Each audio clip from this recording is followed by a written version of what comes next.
over there and check me out. Subscribe. We'll get it done. William Steele's a reformed jewel thief and burglar who has been rubbing shoulders throughout his life with some of the most notorious criminals in the U.S., including Jeffrey Epstein, Robert Durst, many, many others. I just want to do the intro, William, and I want to sit back and listen because how'd you go from a jewel thief to reformed jewel thief and burglar? How'd that happen? First of all, how'd you start out as a jewel thief? Well, I was a locksmith. I grew up in New York City, and I was a locksmith and alarm technician. And I started using a little bit of coke, and I kind of went bad. And I started doing multi-million-dollar burglaries all across the United States, jewel and artwork. And while incarcerated for nonviolent crimes, I took a bunch of college courses. I had a change of heart about what I was doing, and I learned a lot of lessons. And I started writing books. I write true crime books. You can find them on Amazon at William Steele, about my unfortunate relationship with Ghislaine Maxwell, and I knew Robert Durst for a brief period. I have books up, and just before I got out of prison, I was offered a TV show on A&E Network that was examining recidivism and the return rates to prison. And so I took part in that, and that's called Inmate to Roommate. And that show has blown up to be the second most popular reality show in the country in its first season. And somehow I came out on top as its most popular cast member, and I'm really humbled by that. So now I have a platform to help people that are wrongfully incarcerated. I like to collaborate with other people. And we work with crime victims, and I interview people in law enforcement, crime victims, people that are wrongfully incarcerated. That's an amazing story. Now, how did they know when you're still in prison? How did they know you were their guy to come on A&E? What was the connection there, William? Well, an acquaintance of mine had heard about the show in development. I was a law clerk, and I was always helping people when I was incarcerated. I was involved in the Offender Representative Committee. And he said, look, this would be right up your alley. They're trying to do a show about recidivism and what keeps people out of prison, but they're looking for people who are going to be getting out and living with a non-family member to see how housing affects recidivism rates. And in my case, I had a falling out with family over an inheritance, and I decided not to go back to New York or South Florida for a while and start fresh. And so I came to the Midwest. I'm in Indiana filming, and so I agreed to take part in the show, and it was a blast. This is continuing on. The network is just thrilled by the ratings. Like I said, they're very top. I did an interview on TMZ. It had like 7 million views across all platforms, and including Fox TV. But I'm just overwhelmed. My whole world's been turned upside down. I'm getting offers to be an influencer, and I don't even know what that is. Well, there you go. I've been locked up for 18 years. It's all new to me, new world. That makes sense. Do you remember, looking back, what age you were when you first thought, maybe what I want to do is become a jewel thief? Do you know how old you were when you first thought that might be the life for me? Well, I always wanted to be a James Bond type character, getting in and out of anywhere, but use it for good. And I went bad. That's probably when I was, 22. I'm ashamed to say. And, I read a book. Don't say books and movies don't influence people, because they certainly do. It was a book about another guy who was a locksmith and became a burglar. And so I read his book, and I was like, I could do that, and I could do that better. And I was pretty arrogant about it. I get in and out of anything. And I was off to the races in Vegas, California, South Florida. And I was very, very prolific. I don't like to brag on my crimes, but it is what it is. And it led me to where I am today. I have a whole different outlook on life today. Now I just want to help people. What's interesting, William, is looking back at in my life. I grew up in North Minneapolis, and we had people that might have been thieves in the neighborhood. And I always noticed, and I want to get your take on this, William, the people that I knew that got into thievery and burglary and things like that were either really smart or really stupid. It was kind of, why would that be?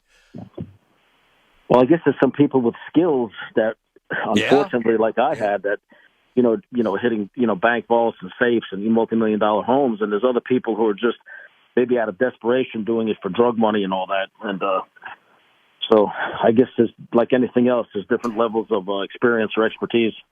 So at 22 years old, you're talking, where would a 22-year-old, okay, so you stole a bunch of jewelry, where would you take it? How did you find those people? Did you know them already? Were they neighborhood guys? Well, in Manhattan, 47th Street's the Diamond District. I dealt with a lot of people there. Yep. South Florida, Seabold Buildings, a Diamond and Jewelers Exchange down in downtown Miami. In California, I had various fences around there that had jewelry stores.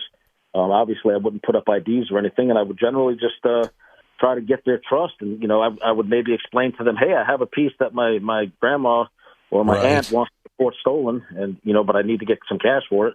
And if they bought something like that one time, I could be assured they'd buy something from me ongoing with no paperwork.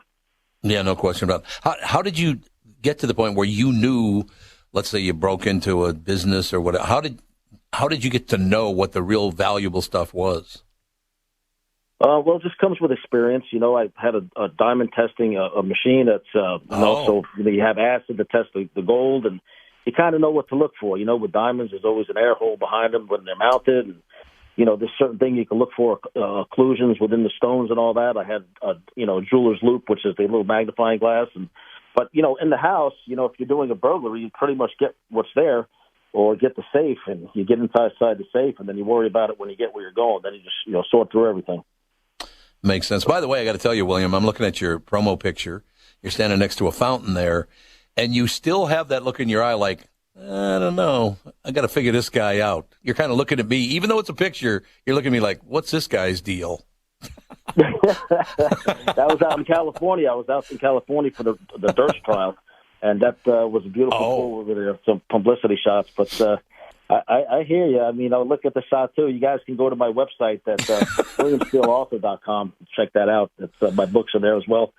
I had this experience where the people I was living with during the filming of the show, they were really strict Seventh-day Adventists that wouldn't let me eat meat, wouldn't let me have ice, wouldn't let me have anybody over the house. And it was just – and then I didn't realize she had a crush on me. So a lot of this unfolds on the show. If you guys want to watch Inmate to Roommate on A&E, you'll see a lot of this unfold, a lot of drama. It was just pretty crazy living over there. William, did you say they wouldn't let you have ice? No, they didn't have any ice, and then they bought an ice machine because they had company who kind of embarrassed them into it. And then when the company left, they put the ice machine away, and then they would get on national television and say they would always leave ice for me, but they didn't leave ice because they contradicted themselves on the show and said, they would take the ice from me as punishment. I mean, it was just always control tactics. I'm a Christian. I'm not a perfect guy, man, but I just couldn't live under those oppressive conditions. I had to figure something out. I can't give away much more. I can't give away spoilers, but this show's fascinating. And like I said, it's shot way high up in the ratings. I was in the National Enquirer 2 weeks in a row. So it's all really just coming in on me now. I'm getting all kinds of offers for interviews and stuff like that. And one of the things was my book about Robert Durst has a little profanity in it, which is how things occurred when I knew him. And so the lady of the house bought it, and then she threw it away because it has profanity. Then she went to my first book signing and told people not to buy it. Here I am trying to earn an honest living coming out of prison, and she's throwing away my book. My book was designed to help the victims. It wasn't a salacious book. It's called Sex and the Serial Killer, My Bizarre Times with Robert Durst by William Steele, on Amazon, on my website, and she throws it away. Tells people at my book signing, don't buy it. And God. I'm like, why would you do that? I'm trying to earn an honest living coming out of prison and throwing away my book and telling people not to buy it. That was pretty sad. I would imagine. William Steele is now featured on the groundbreaking television show Inmate to Roommate, premiered on August 18th, just a couple of months ago, on A&E. Also, William Steele's first two books are gut-wrenching insider accounts of these associations. First titled Sex and the Serial Killer, My Bizarre Times with Robert Durst. And the second book recently released about his unfortunate relationship with Ghislaine Maxwell. Ghislaine, Sensational and Impure. William, at this point, I know we only got about 30 seconds left, but you look back and go, I was a kid, I got into this, I went to prison for 18 years, and now look where I am. You got to be very, very grateful that life turned out the way it did, don't you think, William? Well, I lost a lot of years, but I'm very grateful for where my life is today. I have a lot of good mentors in my life. Gary Greenberg, editor-in-chief of National Enquirer, Tom Madden, Peter Tickton. I've just came to a really good place in life now. Ignacio Esteban, Cyril DePazio. I give a shout out to all these people that have been friends of mine, helping going forward, and they're really incredible human beings. Tom was vice president of NBC in New York, and he's a dear friend. That's something to be learned for everybody. Maybe be grateful about your life instead of sitting there wringing your hands all the time. Be grateful. No matter what happened to you in the past, today's today, and that's a whole different deal, right, William? Absolutely. I want to thank Steve McLean, your guy over there, for inviting me on, and it's good to know you guys. I don't mind coming on in the future. You take care of yourself. Thank you very much. Thanks, William. Thank you. William Steele at True Crime King, ladies and gentlemen. What a hell of a story that is. How do you discover that you're a good jewel thief? That's fascinating to me. Yeah. How would you know you're any good at it? What if you suck the first time you just go to prison and that's Evel it? Knievel, yeah. Evel Knievel started out as a cracking safes in Butte, Montana, his hometown. That's what he started out as. First, they broke into a couple of safes, and he got busted.